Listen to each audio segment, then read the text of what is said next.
Thank you guys for staying up late with us. We have a great show here on The Factor Uncensored, along with some great guests tonight. Now, America's education system is suffering. We know that. Many are concerned about the drop in enrollment. Now, take a look at these numbers. According to the National Center for Education Statistics, enrollment dropped between fall of 2019 and fall of 2020, going from 50.8 million to 49.4 million students in that time frame. Joining us to talk about it, parent David Settle and educator Arnetta Murray. Glad to have you all here on The Factor Uncensored. So Arnetta, when you see these numbers, do they jive with what you're seeing on the ground in the trenches as an educator? You know, I was thinking about that, and I don't see it as much. I know things have changed, but I don't see those numbers being as drastic. But that happened in, I think it was in Alabama.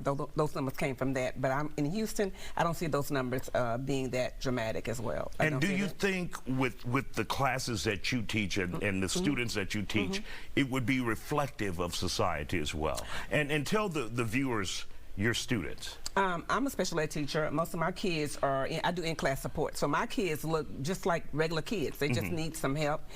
Basically, they have emotional disturbance or they have problems with reading or some type of math concerns. But for the most part, no, I don't see that.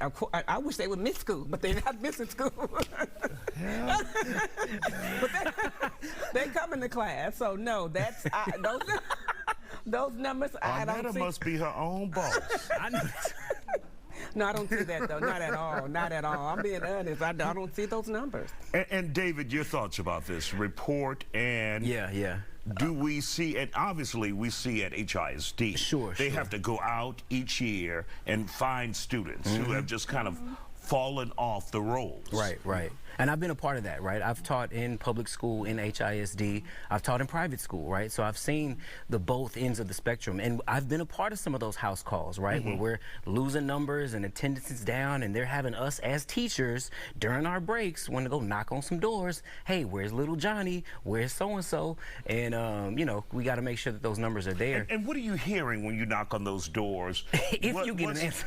Exactly. Yeah, if you get an answer. What are you hearing from parents or students who may come to the door and like, why aren't you in school? Yeah, it's a combination of things. You know, when I was teaching on the South Side, it was more so, you know, just economic struggles, right? Mom just had a baby, or there's this happening, that happening. It was right after COVID as well. You know, it was fears of going back and being, you know, entering into the population and worries of getting sick and things of that nature. But, you know, another thing too, we've seen a lot of students leave public school going to charter or private, right? I did that with my own kids. Like, we left public school, enrolled them in a private school. So it's not like the kids are disappearing.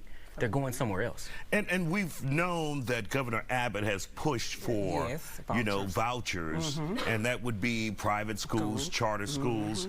But there was a time when charter schools blew up. Yeah. But we don't hear about them so much anymore. Well, you know why? Because charter schools, they had a lot of issues and concerns, you know that, and they wasn't as highly regulated as it is with the public schools. So that being said, again, from his vantage point, he's seen that. Unfortunately, I have not seen a lot of absenteeism. I'm just being honest, because maybe the school that I'm at is a different, and sometimes the parents, he said the South Side, and maybe just, you know, again, I'm just being honest, and then sometimes the parents, he said it clearly. We can't even get damn honest today. We can't even get the parents. You're doing too much. I'm sorry, but I'm just saying. No, go ahead. We can't even get the parents to answer the phone. So what do you do? And then it's just so many variables that I think we have to sit down as a society to restructure our educational system, period.com. And so do you get parents who, as you said, are not really responsive? And how difficult does that make it for you as an educator if the parent doesn't care? Or I don't want to say not care, but is not responsive. And I understand a lot of parents are struggling financially. A lot of parents are dealing with a lot of mental issues. There's a lot going on in our society. So we as educators have to go and take extra steps to make sure that kid is okay, because we don't want that kid to be a statistic. That's if you have a good, caring teacher. But a lot of times we have to understand what the parents are going through. Finances, they're trying to make ends meet. They're doing the best that they can. But when we can't, you wouldn't answer the phone when I call you, that's a problem. Meet me halfway. When your child is failing, that's when I hear from you. But I shouldn't when I tried to call Ready you. to cuss you out. How you know? And I'm not, that's real. And nobody wants to talk about that. But can I say this and I'm done? Unfortunately, our different representatives have decided to target what? Education. And it's just destroying us bit by bit. So it's a lot of factors that we got to work on. Now, David, you chose to take your children the private route. Is that the future, or do you think public schools must exist? Absolutely, public schools have to exist. It's just a necessary thing that we have to have in our society. I think private schools just give us more options, right? You know, you get a chance to actually explore different things. If the public school isn't meeting your needs and you have the means to put your kids in private school, go for it. But I know people who have the means and still encourage, you know, still have their kids in public school as well. It's just to each its own. I do believe this, though. The absenteeism, when we were growing up, and I don't have any data to back this up, but I know we didn't have choices, right?